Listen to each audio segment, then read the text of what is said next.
ये है talks news network और आप देख रहे हैं पॉलिटॉक्स, राजनीति का कच्चा चिट्ठा।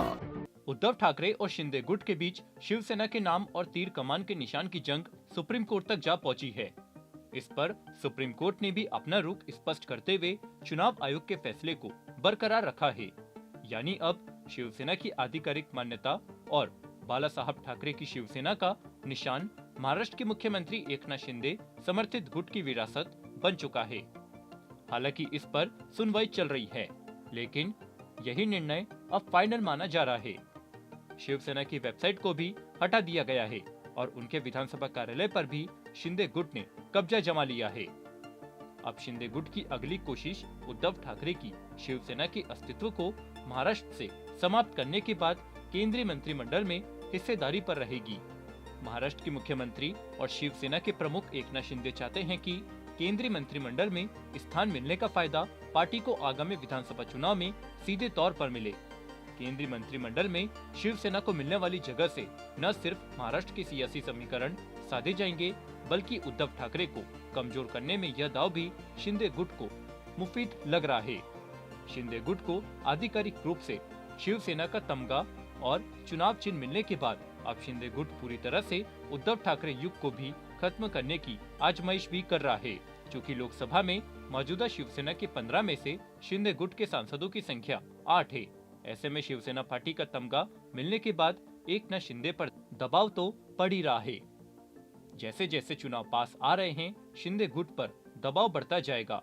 दबाव इस बात का है कि 2024 के विधानसभा चुनावों में शिंदे गुट को मिली शिवसेना की बागदौड़ के बाद सीधा मुकाबला उद्धव ठाकरे की पार्टी से होने वाला है।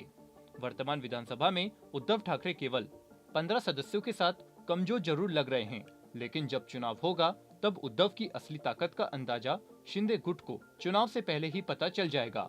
यह बात बीजेपी भी अच्छी तरह से जानती है और यही वजह है कि बीजेपी महाराष्ट्र के सभी सियासी समीकरणों को हर नजरिए से देखकर हर कदम फूंक फूंक कर आगे रख रही है।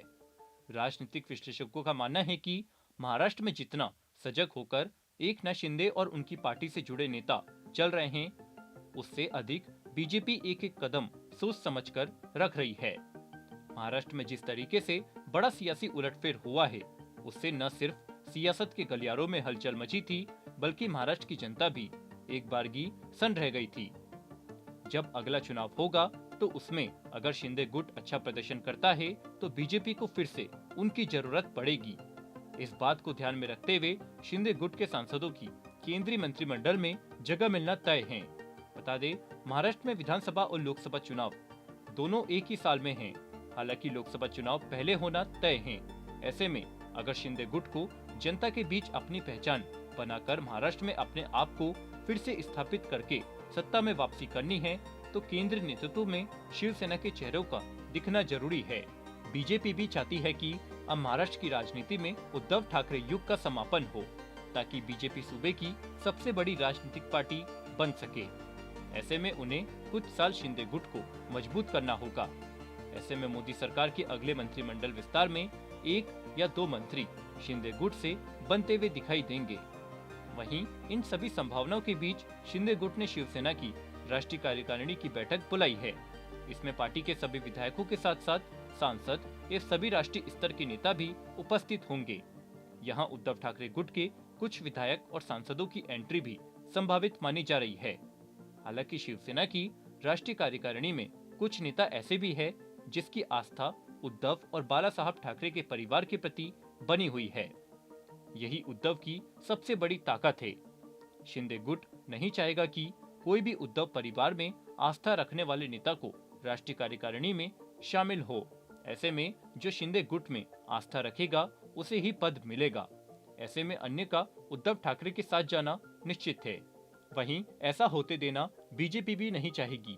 ऐसे में बीजेपी को विधानसभा चुनाव से पहले लोकसभा चुनाव शिंदे गुट के साथ मिलकर लड़ना पड़ेगा। इसके बाद विधानसभा चुनाव भी शिंदे गुट के साथ ही लड़ना करीब करीब तय है।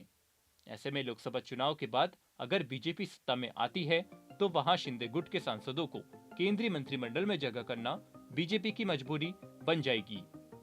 ऐसे में शिंदे गुट का प्रदर्शन विधानसभा चुनावों में चाहे जैसा भी हो, पार्टी के बीच के चेहरों का केंद्रीय मंत्रिमंडल में दिखना निश्चित है। पॉलिटॉक्स ब्यूरो, महाराष्ट्र। ये है टॉक्स न्यूज नेटवर्क और आप देख रहे हैं पॉलिटॉक्स, राजनीति का कच्चा चिट्ठा।